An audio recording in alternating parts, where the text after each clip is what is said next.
Going into every NBA season, one of the community's favorite things to do is to predict the winners of all the different awards. So with them being announced recently, I thought it'd be interesting to look back and see each winner's odds going into the year. And trust me, some of these are crazy looking back. If you guys like the content, hit that like button, hit that subscribe button. Over half of you guys that watch the videos aren't subscribed. I don't know what you're doing. Hit that button. We've got a ton of content coming out. Let's try to get 69 likes on today's video, and let's hop into it. We're going to start it off with the less talked about awards and work our way up. So starting it off, we've got the Sixth Man of the Year award, which was given to Jordan Clarkson of the Utah Jazz. His teammate Joe Ingles was also in the running, similar to what we saw a year ago with Lou Williams and Montrezl Harrell. There was no question that Clarkson deserved this award. There were only 3 bench players to average more than 15 points this season. Tim Hardaway Jr., who averaged 15.1, Terrence Ross, who also averaged 15.1, and then Jordan Clarkson, who averaged 18 points, 4 rebounds, and 2 assists, shooting 43% from the field and 34% from 3 on almost 9 attempts a game. His case was also helped by how the Jazz performed as a team. They finished as the first seed in the West, and Clarkson played a huge role in that. This was his first time winning the award, but it wasn't his first time in the running, so it shouldn't have been a surprise that he actually came into the year with some of the best odds to take it home, especially since once getting to Utah midway through last season, he was averaging 16 points, shooting 46% from the field and 37% from 3. The clear favorite going into the year, though, was Lou Williams at plus 450 or 4.5 to 1, someone that's already won the award 3 times. But he really wasn't in contention for any part of the season. He got out to a super slow start, and while he started to turn things around, in his 42 games on the Clippers, averaged just 12 points. He was then traded to Atlanta at the deadline, where it didn't get any better, averaging 10 points, shooting 39% from the field to close the season off. Tied for the second best odds at plus 850 was Jordan Clarkson, who obviously ended up winning the award, and Danilo Gallinari. Gallinari made a lot of sense. He was fresh off a great season in Oklahoma City as a starter and signed a big deal to go to Atlanta, where he was going to come off the bench. While yes, he did end up coming off the bench and played solid, averaging 13 points as a 41% three-point shooter, that just wasn't enough to compete with the likes of Jordan Clarkson. After that, you saw a bunch of people in the same area of odds, such as Serge Ibaka, Spencer Dinwiddie, and Goran Dragic. Next, we have the most improved, probably the hardest award to predict year to year, and that reflects in the odds. Julius Randle ended up taking it home, and there's no doubt that he deserved it. A season ago, he signed a 2-year deal with the New York Knicks that had a team option. That gives you a pretty good idea of where his league-wide value was at the time. In his first season there, he averaged 20 points and 10 rebounds, shooting 46% from the field. But this season, he's gone to another level, averaging 24 points, 10 rebounds, and 6 assists, shooting 46% from the field and 41% from 3, leading the Knicks to the 4th seed in the East and making All-NBA second team. Now, luckily for him, this is just a regular season award.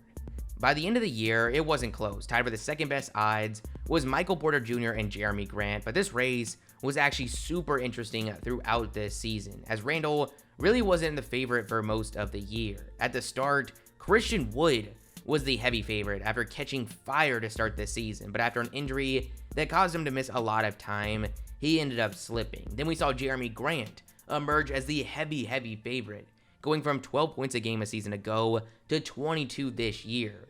But he also started to deal with injuries, while at the same time, Randle was building a stronger and stronger case. Looking back, it's actually insane that he ended up winning this award. The odds-on favorite going into this season was actually Jamal Murray, fresh off a dominating playoff run in the bubble, and he was sitting at plus 1100. He ended up going down with a season-ending injury, but even before that, while he was playing well, he wasn't on pace to win this award. After that, you had 3 guys tied for second: DeAndre Ayton, Jaren Jackson Jr., and Kobe White at plus 1500. Then at third at plus 2000, you had Shai Gilgeous-Alexander, Tyler Hero, and Michael Porter Jr. Vegas really didn't have any idea who was going to win this award. There were so many guys in this plus 2000 to plus 3000 range. I looked back at several outlets to try and find out what were Randle's odds to start the season, and I couldn't find anything. I saw guys listed like Eric Pascal, Jarrett Culver, even Lou Dort, but Julius Randle was nowhere to be found. I think it's safe to say he was going extremely slept on at the start of this season. Next up, we've got the Defensive Player of the Year award. Rudy Gobert ended up winning for the 3rd time in his career. It's hard to win these awards multiple times, especially 3. But given the success that Jazz had, and a huge part of that being their defense and Gobert being the best defender on the roster, it's easy to see how he was able to take it home yet again. Going into the year, Anthony Davis was actually the odds-on favorite, sitting at plus 240. Gobert was tied with last year's winner, Giannis Antetokounmpo, for the 2nd best odds at plus 325. Going into the season, I actually thought there was some interesting betting opportunities with this award, as while voter fatigue might not affect it compared to something like MVP, I really thought Giannis and Gobert were given too high of odds, making guys like Anthony Davis, Bam Adebayo at plus 650, and Joel Embiid at plus 1400 super interesting. Clearly though, I was wrong. Gobert took the lead early on in the season and didn't let go. Behind him, you had Ben Simmons and Draymond Green. Now we get into the awards that everyone wants to talk about, starting with Rookie of the Year. After an electrifying season that saw Lamelo Ball average 16 points, 6 rebounds, and 6 assists, shooting 44% from the field and 35% from 3, the former 3rd overall pick to the Hornets won the award, but it wasn't smooth sailing. Before the season started, he was a slim favorite at plus 390, but once some games started to get played, it was actually fairly close between him, Tyrese Halliburton, and Anthony Edwards. Midway through the year, LaMelo would take a commanding lead, but 41 games into the season, he would go down with a wrist injury that looked like it was going to take him out for the rest of the season, temporarily causing a healthy Anthony Edwards to catch up to LaMelo in the race. But surprisingly, he was able to come back for the last 10 games of the season, allowing him to win the award with ease. Now, there was actually some drama between the contenders of this award since LaMelo won. While most, including myself, think LaMelo 100% deserves this award, the number 1 pick Anthony Edwards had a great season.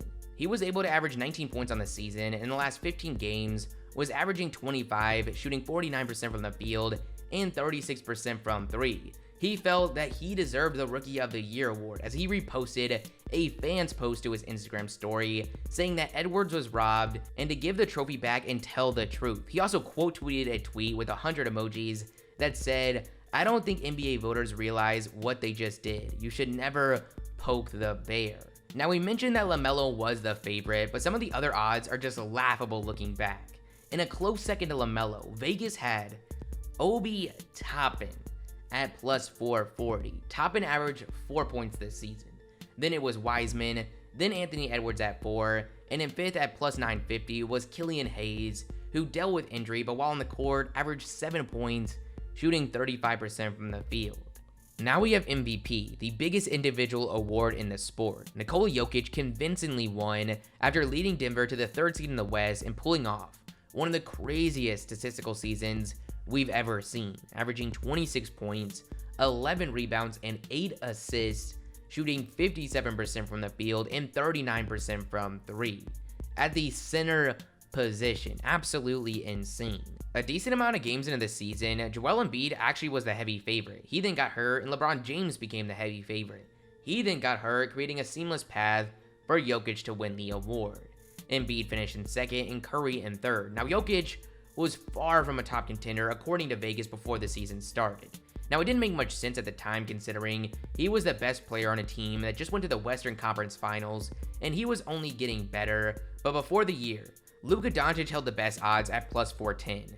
Then Giannis, then Anthony Davis, then Curry, then Harden, then Durant, then LeBron, then Damian Lillard, then Kawhi Leonard, then Jason Tatum, then Embiid. It wasn't until you got to the 13th best odds, tied with Devin Booker at plus 3,600 or 36 to 1, where you see Nikola Jokic. Pretty impressive and definitely made some people a lot of money.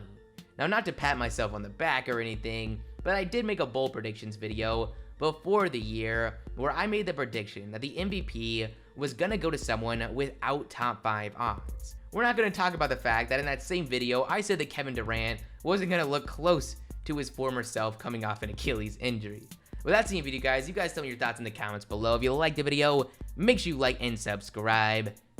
And peace.